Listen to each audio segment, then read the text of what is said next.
Alright y'all, welcome back to the channel. I already did the Eastern Conference predictions. Now we're about to get into the Western Conference. I'm not about to waste no time. Let's get straight into it. I guess we're not getting straight into it because I gotta ask you guys one simple thing. Like this video and subscribe to the damn channel. We're pumping out content every day. I mean, come on, be part of the gang. You know, the whole thing that's going on with Victor Wemby, I'm about to start calling him Wemby because I don't know how to say his last name. I'm gonna keep it a buck with y'all. Since everything that's been going on with him dropping 37, 7 3-pointers, 11 rebounds, whatever the hell you want to say, I had to rearrange this whole entire list, bro, because some teams are about to fall because the tank for Victor starts now, bro. Every team that was tanking last year will probably be tanking this year, and they're probably going to be at the bottom of the conference. But with the number 15 spot, I got the San Antonio Spurs.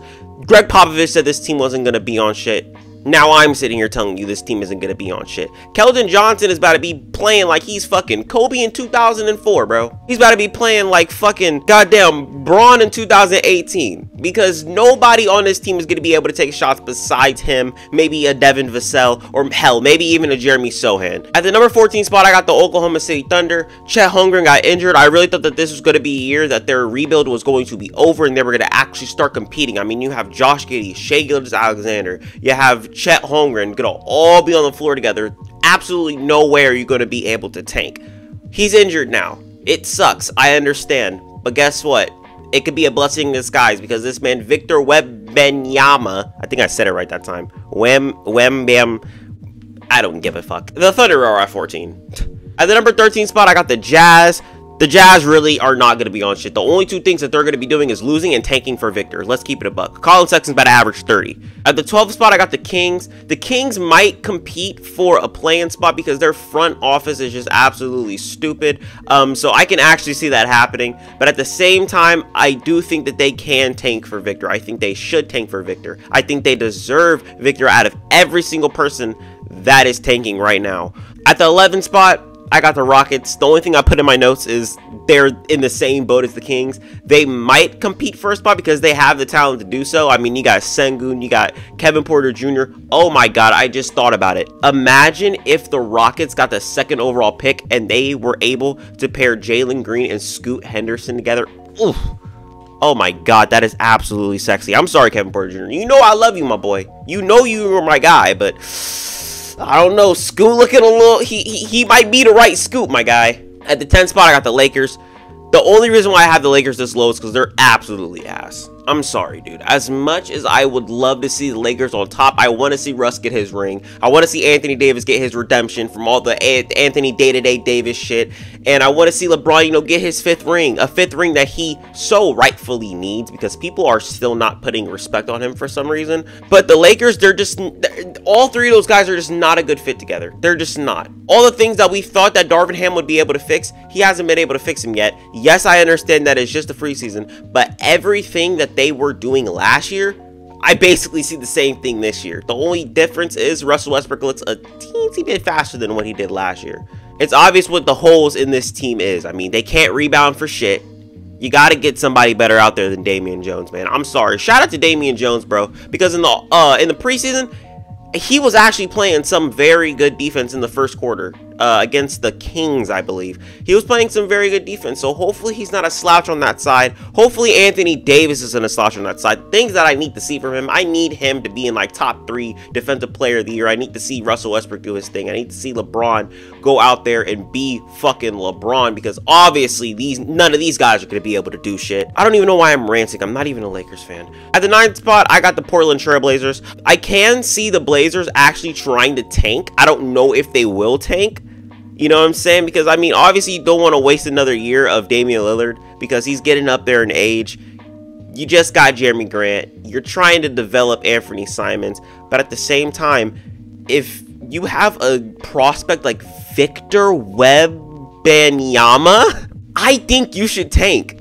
I think getting rid of that 1 year of Damian Lillard is absolutely worth it if you get a guy like that. 7'4", can literally shoot fadeaways like that motherfucker Allen Iverson. Fadeaway threes like he Curry and shit.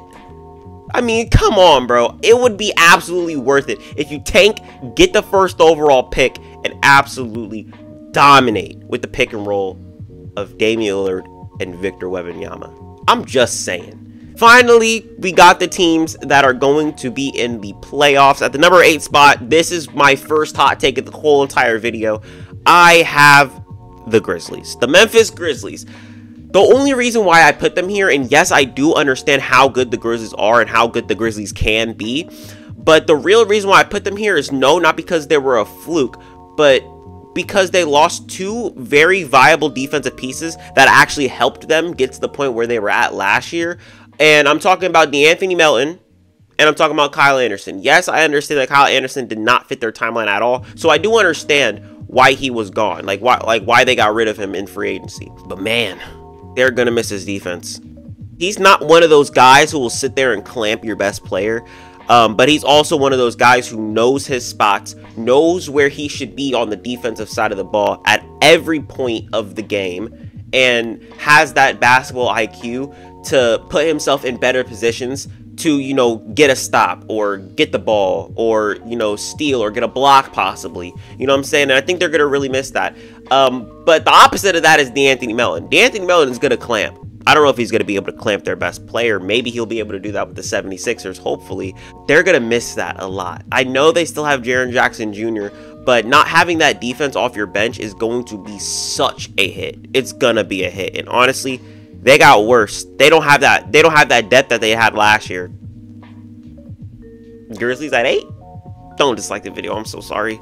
At the 7th spot, I don't give a damn. I am selling my Phoenix Suns stock. I'm selling it, bro. I'm selling it. I'm sorry. The Phoenix Suns are at the number 7 spot for me. They're entering the play-in.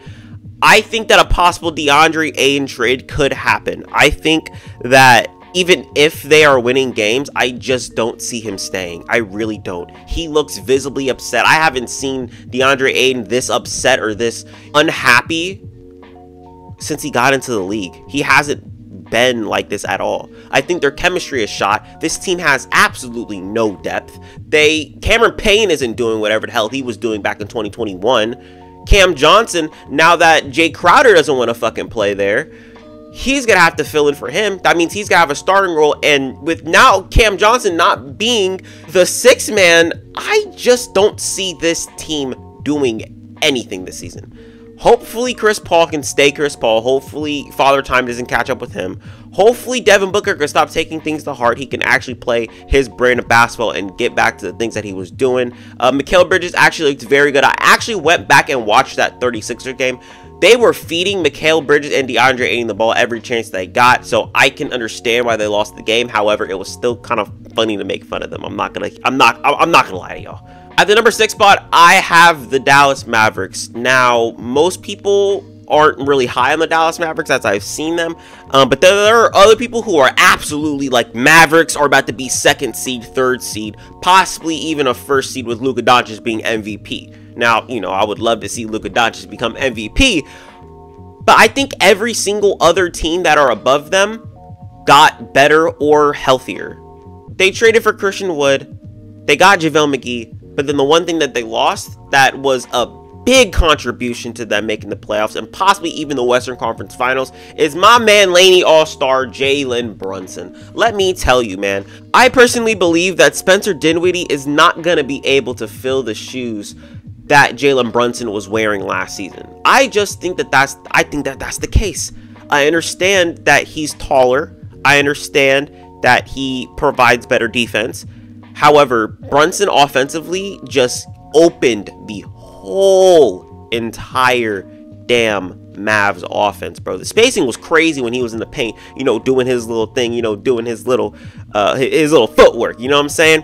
Jalen Brunson, hope you do good on the Knicks. This is not a Jalen Brunson video. Let me chill. At the 5 spot, I got the Timberwolves. The number 1 thing that I put in my notes right here, all I said was they got Rudy. That's it. They got Rudy without giving up, you know, actual core pieces. Like, I understand they got rid of Jared Vanderbilt. They traded Pat Bev. They traded a lot of defense off their team, but they got one of the best rim protectors of all time on their team now. They don't give a damn about Jared Vanderbilt. They don't give a damn about Patrick Beverly. Trust. They have Rudy Gobert, and I'm hoping for Anthony Edwards to take a very huge leap. Hopefully Karl Anthony Towns can coexist with Rudy Gobert in the front court, I think it'll happen because Cat provides offense, Rudy provides defense. I mean, it's that simple. D'Angelo Russell coming off one of his better defensive years, and he's actually going to be able to be the floor general for them, be the floor facilitator. The floor facilitator, is that even a thing? So this is what I was talking about when I was saying teams are probably getting healthier. At the number 4 spot, I have the New Orleans Pelicans. Zion's back, and Zion looks good. Pause. Come on, dude. Zion looks amazing on the court, bro. Did you guys see that game in the preseason? If you guys haven't seen their game against the Bulls in the preseason, you gotta watch it, bro. Or at least watch Zion's highlights from that game. Because, you know, it wasn't like Zion was on the court and he wasn't looking like Zion, you know what I'm saying? He wasn't dunking like Zion. He wasn't moving like him. But he looked amazing.